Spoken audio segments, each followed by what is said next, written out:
In an ever-changing video game climate, it's hard for trends to stay alive, especially for survival games.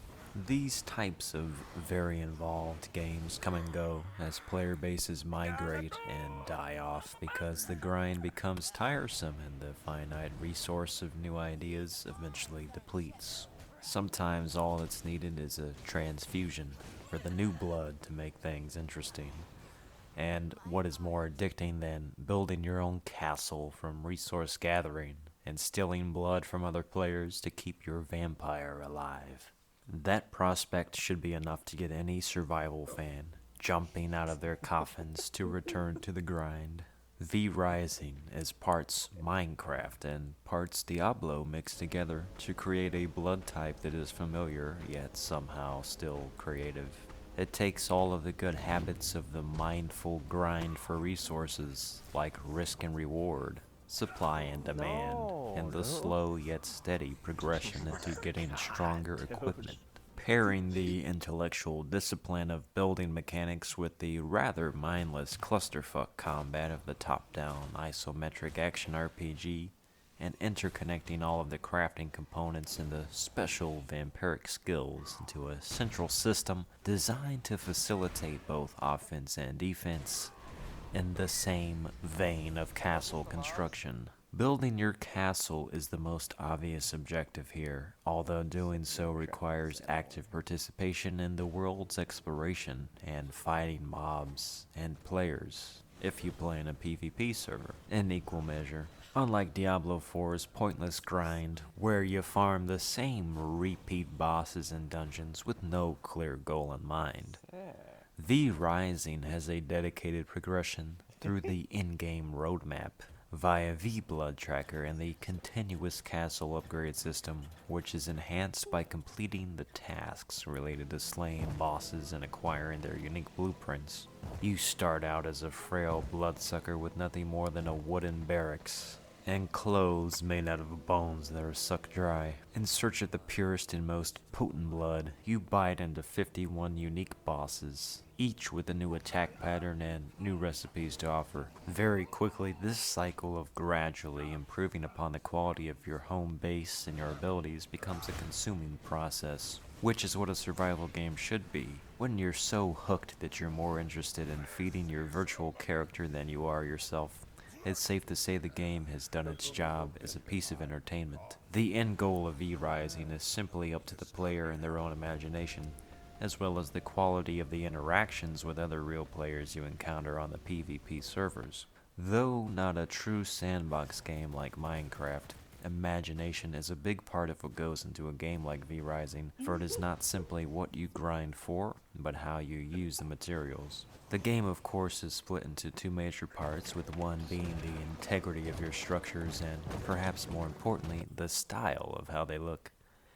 And the other is the personal stats for your very own undead agent of chaos. The character progression is simplified by a gear score with some support through potion concoction and the skill tree modifications. Unlike Diablo, you don't simply find weapon drops from enemies, rather you incorporate the do-it-yourself method by scouring the map for the upgrade materials, defeating V-Bloods for the coveted blueprints, and then having to craft your own armor and weapons individually, using some of the crazy castle tools that you put together with the resources. And of course you get some slight variations in the RNG of the roles provided. As an RPG, don't expect the most in-depth battle mechanics, but do expect a system that is easy to learn with room to grow into as you take your castle from a cramped level 1 to an expansive and sprawling level 5 crypt.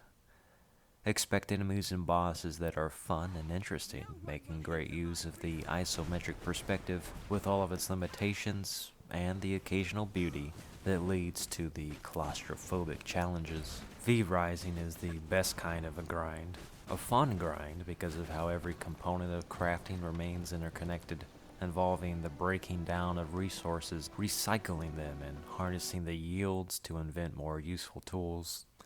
It's one that allows you to get rich on resources to show up other players and load up on supplies, getting them from your own hard work or off the backs of someone else's labor. This progression is incentive based and, like a good drug, first you get a taste and then you want more with a higher quality blood the next time around. Seeing the entire roster of bosses in advance, each with a cool design and a unique name attached, gives you an immediate long-term goal to set for yourself as you take breaks in between to personalize your vampire's bachelor pad. You get to have servants and prisoners, each with a functionality to go along with the unique quality that they bring to the decor of a vampire mansion. It's a very creative concept for a game, and at only 4 gigabytes compared to the massive inflated file size of something like Diablo 4.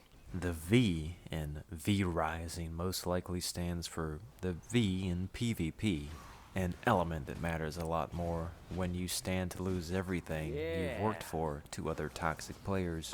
But toxicity can sometimes be refreshing, and though experiences with PvP will vary, that's just the human element. The important thing is you can do funny stuff like this during invasions.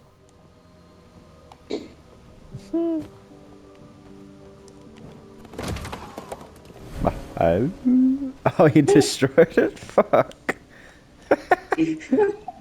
What the f? More than likely, each server has its share of trolls and griefers as well as those that come together to cooperate towards the goal of killing, spoiler, Dracula, and having some laughs with a silly yet inventive approach to role-playing as a vampire and all of the creative concepts surrounding that, like transforming into a bat and flying across the map, turning into a spider and hiding underground, or turning into a frog and being able to leap over the bases, the fences. And also having to navigate the challenging modifiers like avoiding direct sunlight because you're a vampire.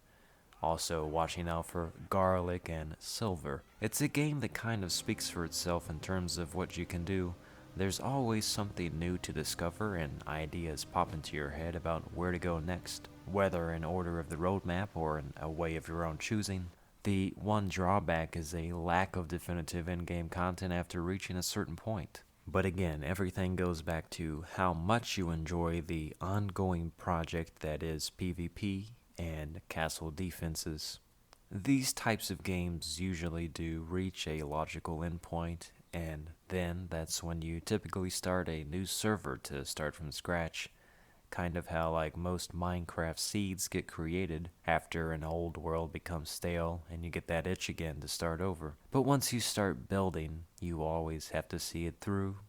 And Stunlock Studios had me stunlocked for a period of time, drinking in all the V-blood so I could fill the veins of my castle with loot and laughs.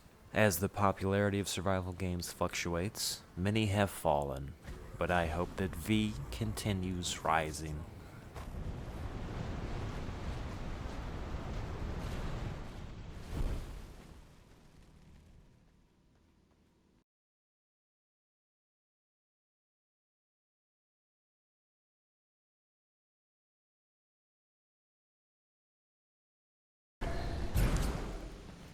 See? Let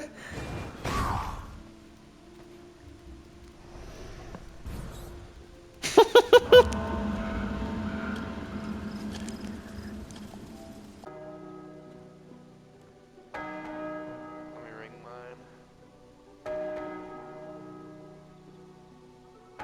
Nail on.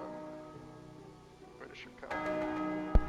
Dude, we gotta put some more so that our neighbors can hear us too, dude. Just piss them off.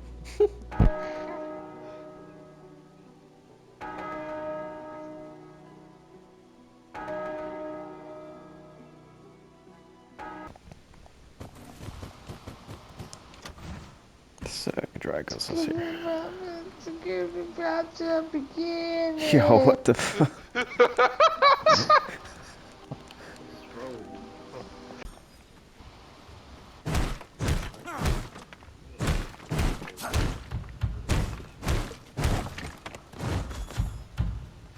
I hear you knocking. Hold on. You're knocking.